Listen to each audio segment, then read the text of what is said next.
Hi, I'm Ann Weiser Cornell, and this is Support for Stressful Times. And the times for me are getting more and more stressful, so I need all the support I can get, and thank you for letting me give you some support so I get to experience the very support that I'm helping you with. And the very first thing to always do when we feel the need of some extra support is to pause. Bring awareness to the body. Bring awareness to the feeling of sitting or standing or lying down, just the feel of your body in contact. There is support here. There really is. The earth and the ground. And sometimes a deep breath just naturally comes. Wow. Ha Irfan is writing in, calling in from Kurdistan. Nice, wonderful. So we're settling in to the body supported, and then in your body, how is it? And when times are stressful, there's often stuff in the body because our body speaks to us all the time about what we're going through. It doesn't mean we have to feel stressed when life is stressful, but we might. We might feel tightness in the throat. We might feel rapid heartbeat. We might feel clenching in the stomach, etc. Right? We might feel clenching in the head that could become a headache. Whatever you're feeling, sense it consciously. I am sensing what this feels like right now. We are not at the mercy of our feelings. We can intend to have our feelings. I'm consciously sensing. I'm sensing how it feels. And there is lots of forward life when we sense how we feel and we don't fight how we feel. So one of my essential messages is between fighting with how we feel versus being taken over by how we feel, there is a middle. We don't have to either fight our feelings or be taken over by them. We can be present to our lives, our feelings, our enjoyable feelings, our difficult feelings, and the other people in our lives and the situations in our lives. We can be here, we can be present. Acknowledging what's difficult. I am sensing something in me, clenching my stomach, and I am saying hello to that. Now this is our last of this series. We don't know what we're going to do next. So I was inviting people at the start to put your questions in the chat. And I'll see what I can do. Irfan writes, I'm sensing something difficult in my chest. There you go. And the next thing to do is I'm saying hello to that. I'm saying to that, I know you're there. I am with you. There you go. There you go. So somebody wrote near the beginning, I'd like you to talk again about dealing with difficult people, especially people with different political views. In every difficult situation, your first responsibility is to yourself. Right? Remember when we used to fly in airplanes and they'd give us this little talk at the start where, if the oxygen mask comes on, put your own on first. So even if there are other people in the situation that you're responsible for, give yourself some care first. Because no situation is better if we react quickly. Or to put that positively, if the situation is difficult, I especially want to pause and not react quickly. One of the most important messages I'm realizing in these difficult times, and in my country, it's a very difficult election season. Even those words don't fit very well. You have a right to your feelings. You also have a right to act on your feelings, but acting on your feelings might not be such a good idea. So pause before action. Speaking out is an action. It is an action. Pause before action. And notice how when you're with somebody who brings feelings, very likely what you'd like to say or do to them would escalate the situation. We don't want to escalate the situation. If necessary, to protect ourselves and others, we can stay quiet and just be safe and go away. But there is a third choice. And this week in my weekly tip, I wrote the story of Mary, who is in a situation with a husband who speaks to her harshly, cruelly. And she's been bearing it, putting up with it, and feeling rage and sadness build up more and more. And one day, trying my method, she said to her rage and sadness, put her hand on her heart and felt the rage and sadness in her body, and said to it, I know you're there. And I recognize how hard this is for you. She's speaking to the feelings in herself. I recognize how hard this is for you. And doing that allowed her to feel her self-love and empowerment, and it allowed her to find some words to actually say to her husband. And she said, remember, I'm the one who loves you, and I don't appreciate your speaking to me like that.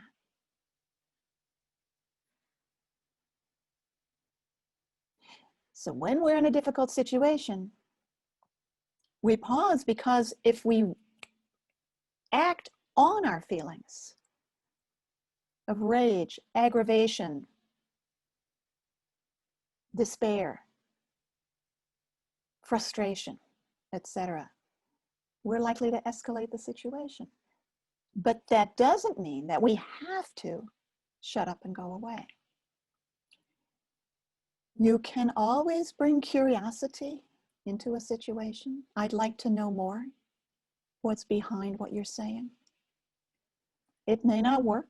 That person may not be open to that. I know nothing that works for sure.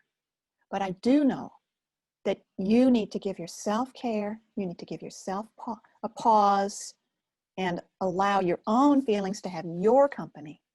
And whatever you do comes out of that self-knowing.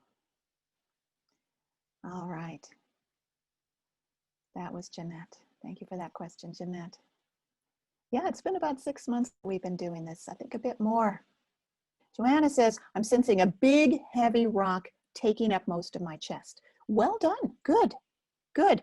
You know, when we have difficult feelings, part of what we need to acknowledge is how big they are. And, you know, I've noticed this. If I have a big feeling, and let's say it's a big feeling of rage, outrage. Let's say it's a big feeling of outrage. And I say to the feeling, oh, seems like you're a little bit outraged. That's not going to help very much. I have to acknowledge what I'm feeling as big as it is. And what I usually find when I do that is that it feels okay. You heard me. And it doesn't have to be quite so big. Emotions, body sensations, they're all communications. And I'm the one that my feelings are talking to. Like, hey, talk to me. I want to be the one my feelings are talking to. I want to be the one getting those messages. And so I say inside, I hear you. I sense you. I sense how big you are. I sense you're like a big rock.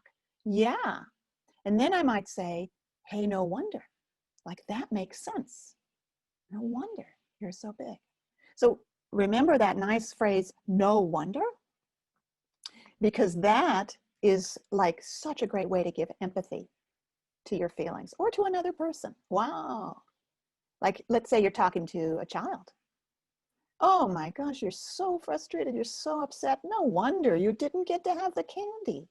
Hey, and the child may not stop having those feelings, but it's such a nice thing to say. Such a nice thing to say. Yeah. Yeah, yeah, yeah. Nice. Oh, thank you so much for people who are talking about how useful this was. Khan is saying, is the felt sense under the feelings?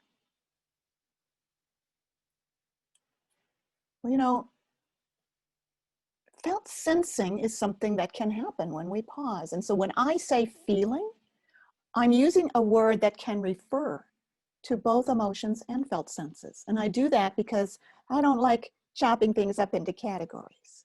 So sometimes I also use the word something. Something is here. We don't have to define it any more than that, right? Yeah, yeah, yeah. Yeah, it was nice having a time each week. I appreciate what people are saying in the chat.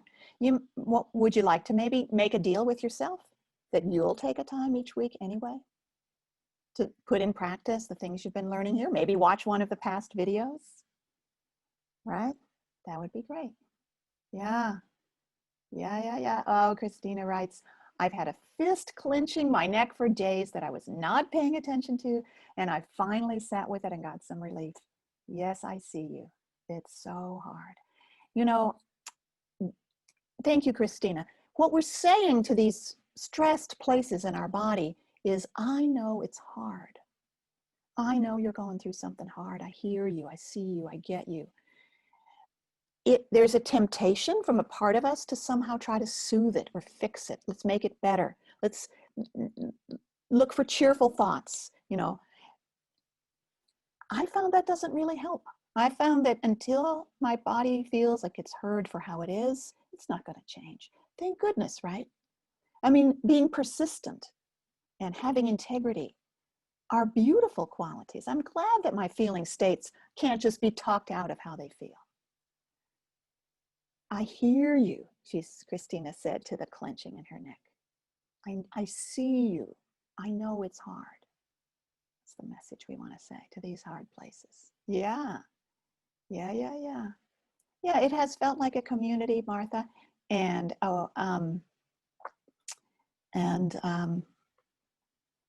you're not, I know now on our last time for now, you're not just appreciating me, you're also appreciating each other. So nice. So nice. All right. Okay, I see that. I see that chat about we do love Anne. Okay, great.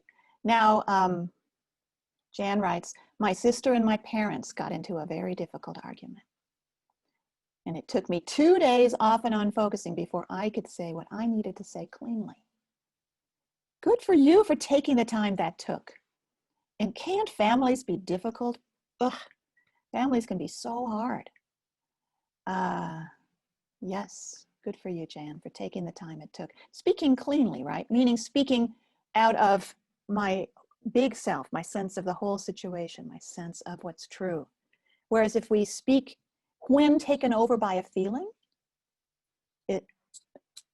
we're in trouble. They're in trouble. The situation doesn't help, doesn't advance. Very good.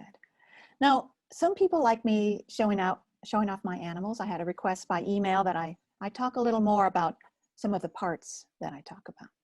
So we've talked in our series about a critical part, a part of you that has self-doubt and maybe even is very harsh to you and says doom in the future, right? This is never going to work. I'll never feel better. Or it says you'll never feel better. Sometimes it addresses you as you rather than I, and forget about it. Or it, you're not doing it right. You've messed up again. I was talking to somebody recently who, when she makes a little mistake, there's a voice in her saying, "You're a terrible person." So what we want to do with a part like that is have curiosity about what's scaring it, because in all cases, criticism comes out of anxiety. Being critical, being judgmental, being harshly mean comes out of anxiety. And notice, the people in this world that you feel most judgmental of, that you want to call, right, bad names, you're very worried about those people, right? So parts of us are the same way. When they criticize us, it's because they're worried. And so I want to be not the criticized one inside me. I want to be the big self in presence, and turn toward a part that's criticizing and say, maybe you're saying that because you're so worried. Maybe you're saying that because you're so worried. And then I hope it'll tell me what it's worried about. And then I'll say, no wonder, you know. Now, somebody wrote me in an email, because I'm talking also about habits. Habits, difficult habits, stressful habits. Like, habits can be so good, right? I'm so glad that brushing my teeth is a habit. But habits can also be stressful, like reaching for food when you're not really hungry, but you need comfort, or not going and exercising when you've already decided that exercising is a good idea. So habits can be a battleground inside of us. Sometimes the critical part says, you're a mess, you can't control your eating, you should exercise more, look at your body, blah, blah, blah. There's another part that it's talking to that maybe wants to say back, shut up. I don't want to do anything. I don't want to eat. I want to eat popcorn right now. I don't want to exercise. I'm not going to. How do we treat that one? Do we assume that it's worried in the same way? No, actually, this is a different, this kind of part is a different one.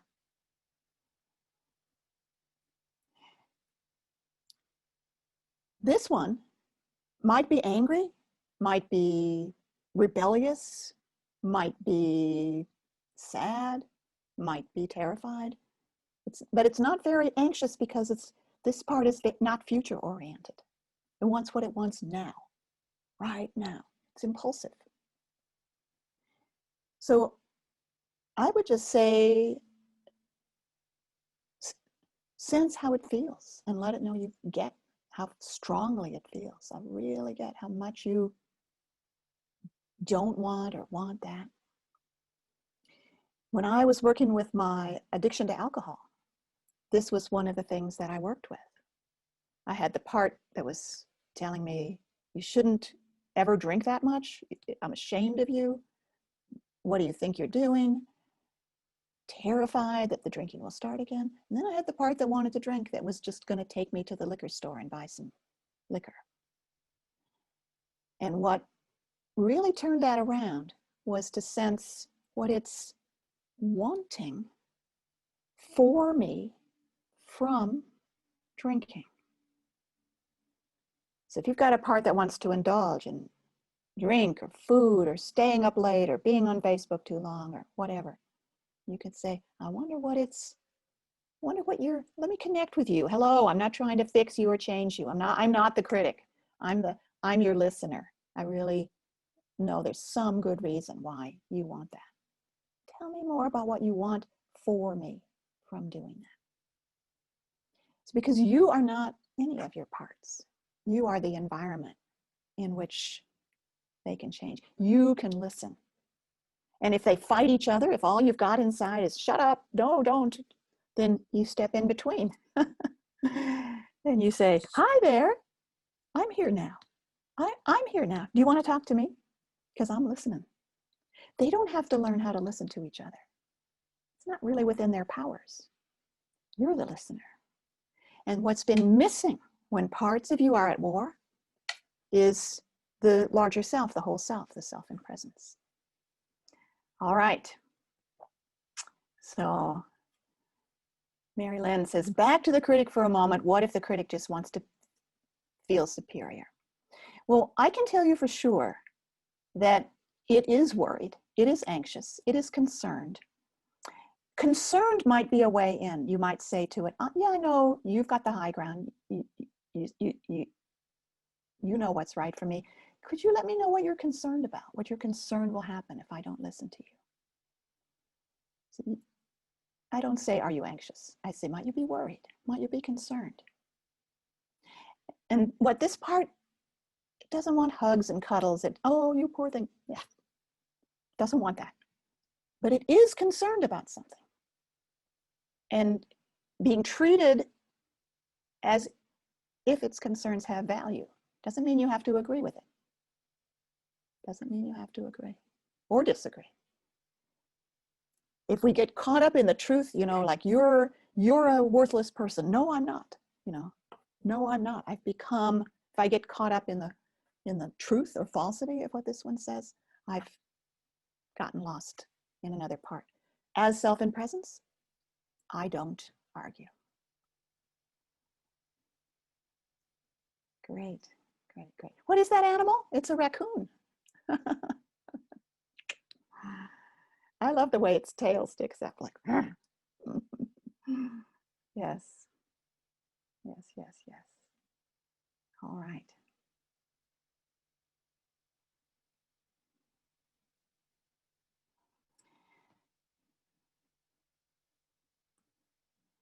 Adelaide, you wrote me something. I seem to have compacted my criticizing into the act of driving. It comes out of me most here. My parents were nearly killed only 18 months before my birth. Scary. So driving was a place of great control in my young world. I never saw my dad permit anyone else to drive him anywhere. And when I'm not driving, I can't seem to feel anything deep about it. It starts up on driving. So that's an interesting question because it, generalizes. What if we have feelings that we want to get to know better, but they only occur situationally? It's hard to feel them if we're not in the situation. Okay, so there's two possibilities. One is to sit in the car, right? See how much I have to do to make this a driving situation in order to have the feelings come. That's one possibility. I mean, you can do focusing while driving. Just don't close your eyes. Or if you're sitting, like we are here right now, really evocatively remember the last time you were driving. The feelings won't be as strong as they are when you're in the situation, but they will be there. And what we're doing here is we're paying attention to feelings even when they're subtle. I've talked a lot about strong feelings because they can be the most challenging in stressful times. And we've heard from people here about having a huge rock in the chest or a huge fist in the neck. One of the other things that can happen, though, is that we go numb. Our feelings vanish. And then that's too bad because that's a kind of impoverishment as well. I need to know how I feel so I know what I want to decide here. And so when feelings are elusive, when I bring awareness to myself and I feel nothing, or what I feel is very subtle, but if I turn toward it, it vanishes, then we want to treat that like a kind of shy animal. No sudden moves, just sit down, let it come to you. And so I'm wanting to just take some time and be with this very shy place in me where something is beginning to show itself. And be careful, because another part of you may get frustrated with how slow that is. And as soon as it starts coming, something else comes in and says, well, what are you? What are you? So you may need to turn to an inner critic and say, I'm here now. I've got this. I know you're worried that it won't work. I'm here. I'm here. It doesn't matter how much time it takes. Am I creating a safe environment for my feelings to come? So just a few things about when feelings aren't strong, and they're still important. Yeah. Haja writes, saying hello to the part and saying it's wanting to hide. Right, that's true. You might sense it wants to hide. Lovely, yeah. Yeah, the mouse on the windowsill. I have so many little animals. Yeah, but basically in the system, this is from the untangling process that Barbara McGavin and I have created. We're writing our book about it right now. There are three parts, three types of parts. There are many parts, but there are three types of parts. And we have the protector, the defender, and the small one. Yeah, yeah. So the defender, the right now part, Doug says, how do I connect with that? Well, in the body, this one is likely to be very embodied. The time that I shifted my writer's block, I just said, there's a part of me that doesn't want to write, that's keeping me from writing, and I just want to get to know it better. And I brought awareness into my body, and I waited. And because I had a focusing partner with me, it was possible to wait. If I'd been alone, I would have been too impatient. But over time, I was able to feel, like over 2-3 minutes, I was able to feel something kind of ducking. And the ducking was a part of me that wanted to protect me by not letting me write.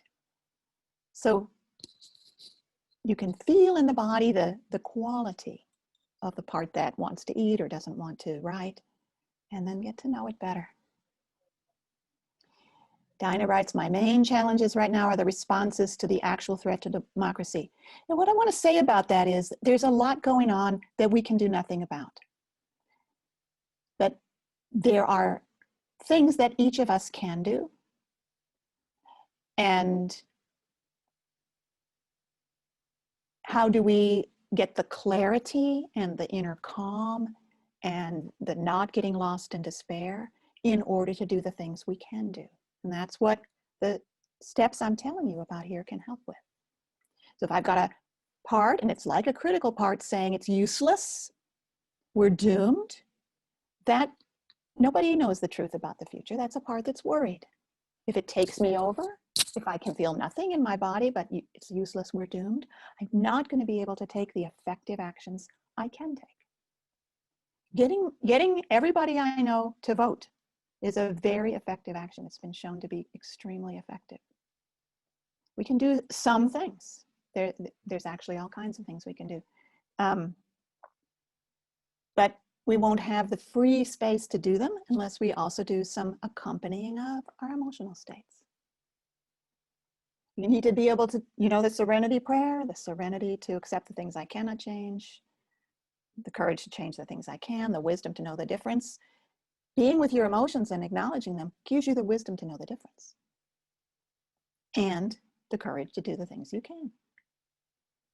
So that's the best I can say about this unprecedented situation in this country. Yes, yes. Is it better to work with a focusing partner? It is for me. I never would have stayed with focusing if I didn't have a partner. And my course in which I teach people to do focusing partnership is coming up now. It starts on October 14th, I think, and that's the last time we're teaching it this year. It's called Your Path to Lasting Change. Very good. We're on our way to completing. Thank you so much. These conversations have been so good for me too. Stay in touch. Ann at focusingresources.com. I love hearing from people. Just email me. All right? Onward. We go onward. Keep remembering. Pause. Sense how you are. Say hello. Hello, I know. And no wonder. Bye. Bye for now. Take care.